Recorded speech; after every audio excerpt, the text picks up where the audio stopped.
Meron ako 3 anak na babae. Noong lumalaki sila, palagi ko sinasabi sa kanila, magbasa kayo. Kasi alam ko yung pinagdaanan ko nung bata ako, na nahirapan ako. Kasi nga hindi na ako mahilig magbasa nung elementary ako. Pero yung bunso ko, dahil nagtitiwala siya sa akin, na sinabi ko magbasa ka newspaper, imagine, 10 years old siya. 10 years old ha? Nagbabasa ng newspaper everyday. Ito, totoo yan. Totoo yan. And ginawa niya yun. Alam mo nangyari sa kanya? Nung nag-graduate siya ng high school, 550 sila sa klase. Number 4 siya sa klase. Kasi nagbabasa lang siya.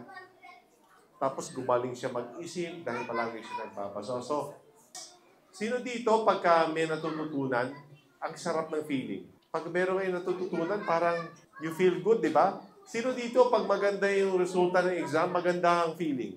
Kasi yung hard work nyo, yung pinaghirapan ninyo, nakikita yung resulta, di ba? Kasi kung hindi kayo dumaan sa hirap, hindi masarap ang feeling, madali lang eh. Di ba? Pero pag pinaghirapan ninyo, tapos maganda yung resulta, ang sarap ng feeling.